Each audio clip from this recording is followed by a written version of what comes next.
Hello, I'm Carlene of Building Wings. It is my hope today to reach out to those of you who may be suffering in silence. It has been my personal experiences with the loss and the grief of loved ones in my life, to the pain of suicide in my family, watching people deal with depression and anxiety, alcoholism, and my own struggles with my own divorces. I so long felt like I had to wear a mask and be ashamed of my pain. And the more I did that, the more alone and distraught I felt. It is my hope that today, Building Wings will give you that support system to know that you're not alone in your pain and that you may get out of bed each day and start building your own wings.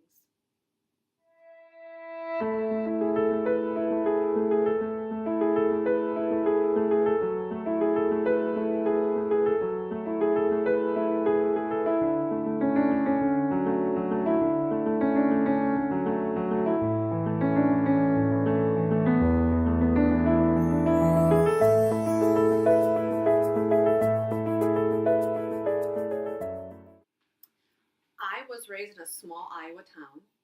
I'm the fourth of five children.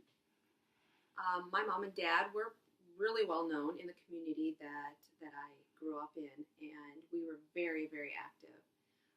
We did all the typical things I guess I see as typical things back in the 70s and 80s.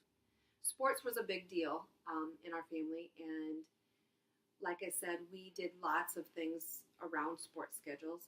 My parents, there was a small college in the community I was raised in, and my parents were even booster club members to the men's basketball team. And so to go from that to some of the tragedies that had happened in my family was pretty shocking.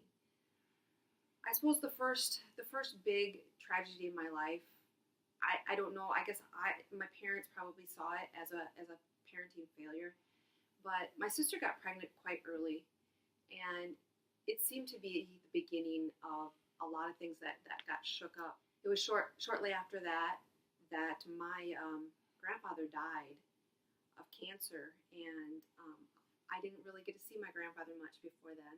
And so to me, this is the first real insight to how death worked. I really think today it's really important to teach young people how to go through that ritual and that process of losing people, because otherwise the interpretation of it is pretty scary. Like I said, I thought everybody was having a party, and so when I came in crying and hysterical while they were sharing and visiting and telling stories of my grandfather, I was angry. I was so angry that they didn't miss my grandfather and they weren't hurting. And I guess I just assumed that everybody would be really sad, and they weren't. I have lost my two brothers to suicide. I have lost my little sister to a horrible car accident. And yet, this death of my grandfather really paved the way on how I was going to deal with everything.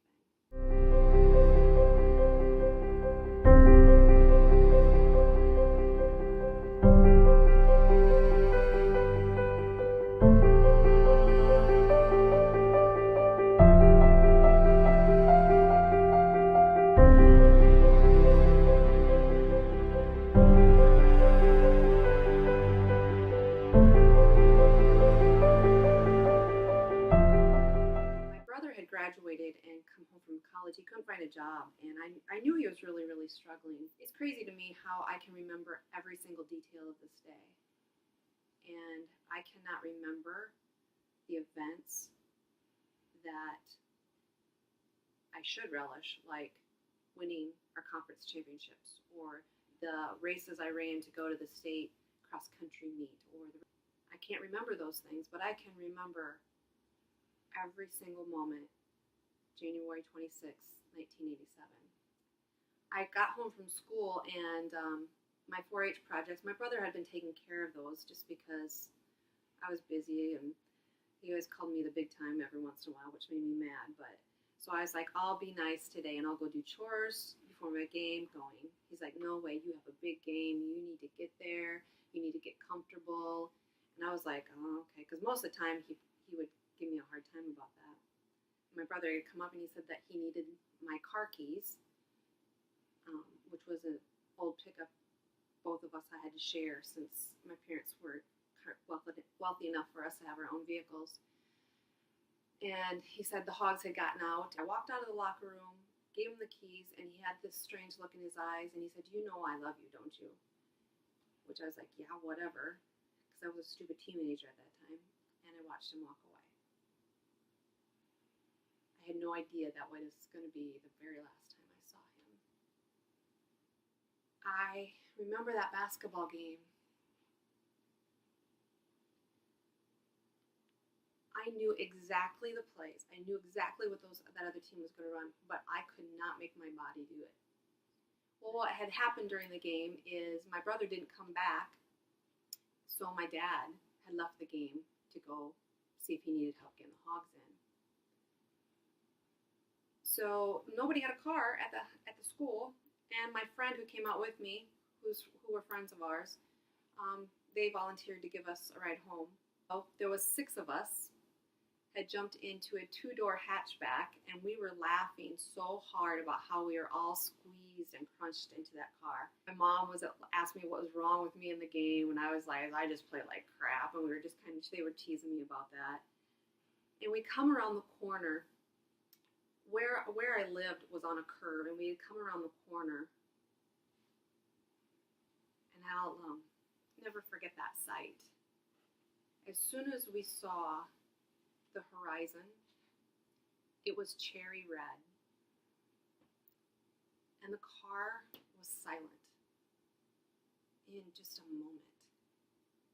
We went from laughing and teasing each other to total silence. There must have been 10 to 15 police cars in my driveway. The police officers made a line with their bodies and wouldn't let us up towards the house.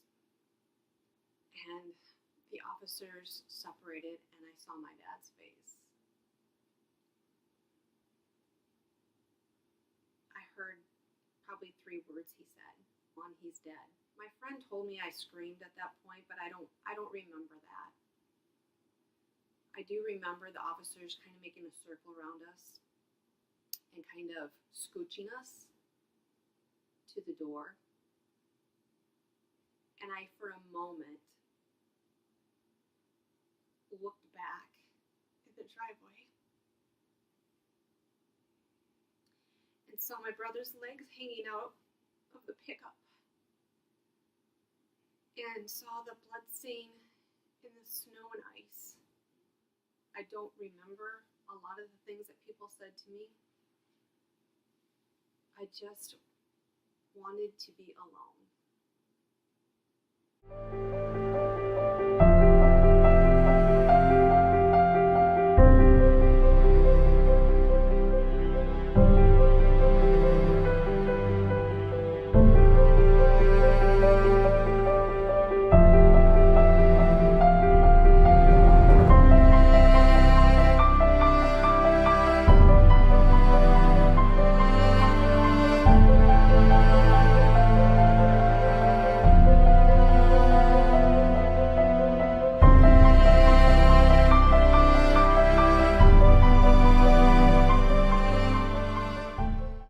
So I think I went through college pretty half-heartedly, and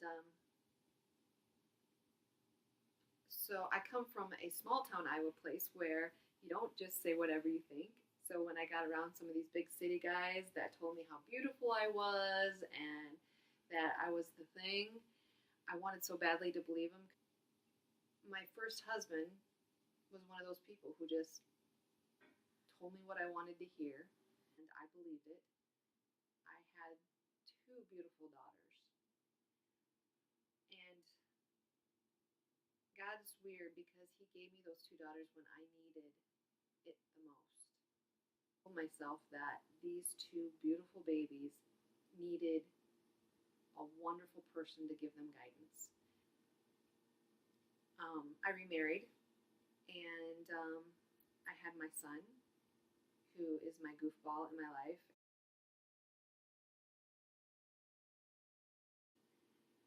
Shortly after that, my sister, my blossoming sister, my autumn redhead sister, who was a really good teammate to her friends, something that, I wish I would have done more, but, she stood up for the younger players on her team when girls were picking on them in the hallway, and she just did so many good things for other people. She went off to college and she did some really good things. She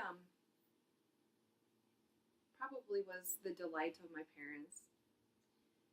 It was Valentine's Day, 1997, 10 years later from my brother's suicide.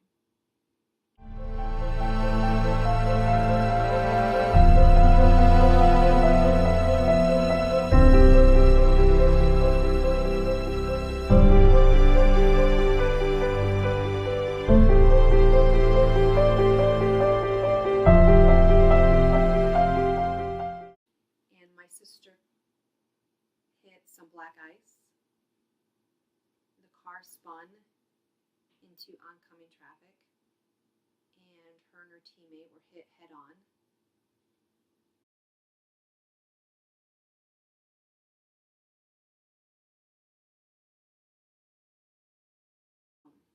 I believe the car was upside down. My mom, who's a registered nurse, rushed to the car, and she's told me that she went to her teammate first, and she said that her eyes were already rolled back in her head, so and could find no pulse in my sister's teammate. She got to my sister's side of the car, and there was a faint heartbeat. My mom then started CPR, had revived my sister, had her heartbeat going, and when they cut the seatbelt off of her, the fluids had rushed to her heart, and it burst.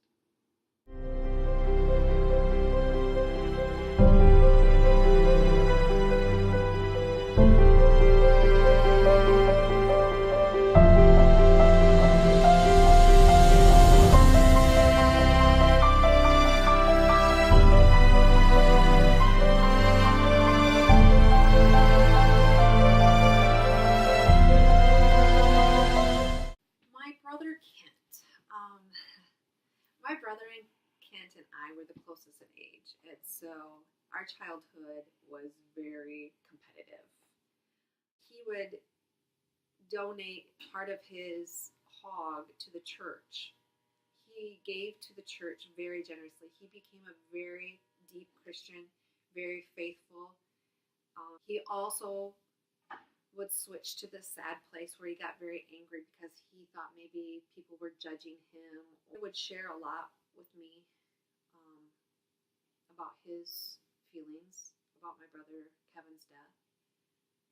He didn't understand why people didn't want to be good people, or he didn't understand why people would want to go out of their way to be mean to someone else.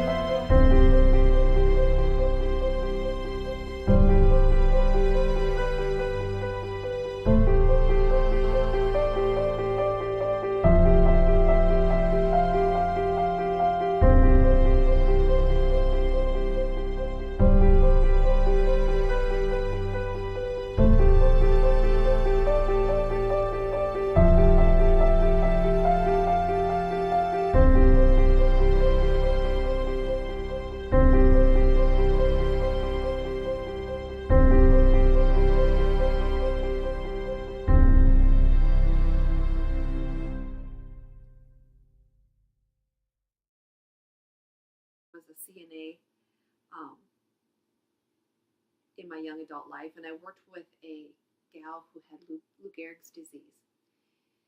I was taking care of her shortly after my baby sister had died, and she was one of the only people who asked me how I was doing after that. It was funny to me, the only function she had was her mouth, and I said to her, I'm doing okay because I know at least my sister's in heaven. And she asked me what I meant by that. And I had kind of struggled when my brother Kevin had died, that I kind of had read that suicidal people don't go to heaven. And she looked at me in the eye and she said, "Your brother is in heaven. He was ill, and Jesus takes care of the sick. It's the one thing that I have to hang on to. Your brother is in heaven with your sister, and you can be comforted in that." Judging pain is one of our worst human weaknesses. Love one another. That's what we are taught. It's the number one commandment. Pain is part of our lives. Just like we have to know the worst part of ourselves, we have to know the best part of ourselves. We have to know of pain so that we can know of joy. And I try to remember the simple things every day, because today I'm not watching a casket go on the ground. Today I am here alive with my children, with my family.